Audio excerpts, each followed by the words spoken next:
বাংলাদেশে দীপু হত্যার প্রতিবাদে আজ পশ্চিম কাটিগড়ার জালালপুর কুশিয়ারকোল বাজারে অনুষ্ঠিত হয়েছে এক প্রতিবাদী কার্যসূচি। রজলালপুর সনাতনী ঐক্যমঞ্চের ডাকে আজ কুশিয়ারকোল বাজারে তেমাথায় প্রতিবাদে কার্যসূচি অনুষ্ঠিত হয়।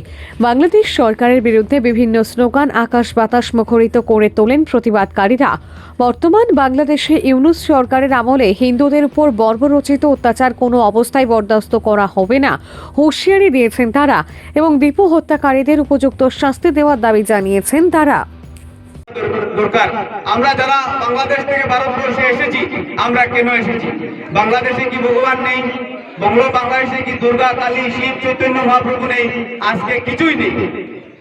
ভারতবর্ষেও সব আছে, কিন্তু আমরা যদি হিন্দুরা সবাই ঘরে বসে থাকি আর নাম কীর্তন আসলেই শুধু নৌকা ভরে ভরে খিচুড়ি খেয়ে ঘরে গিয়ে ঘুমাই, তাহলে ভারতবর্ষেও সেই ঘটনা ঘটতে আর দেরি হবে না।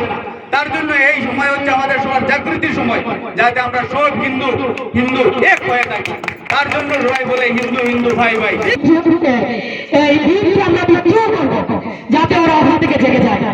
আমি আমার মা ভাই বোনদের বলছি, অনুরোধ করবো যে আপনারা অত্যাচারকে আর সহ্য করবেন না, অত্যাচারের বিপক্ষে আপনারা গর্জে উঠুন। আজ নিরুপম নাথ এবং উনার মাতৃদেবী উনি শিক্ষিকা ছিলেন, ওদের প্রচেষ্টায় এবং সমগ্র জালালপুরবাসীর প্রচেষ্টা এখানে যে প্রোগ্রামটা হচ্ছে, আমি ভীষণ খুশি হয়েছি। আমি 2-3 দিনের জন্য গুয়াহাটি গিয়েছিলাম, আর ইয়েতে টালাইনেও হয়েছে, আমি অংশগ্রহণ করতে পারিনি। তো আজকে আমি এখানে এসে আমার ভীষণ ভালো লেগেছে। তো সবার এই দুঃখে যদি অল্প দুঃখী হতে পারি, যে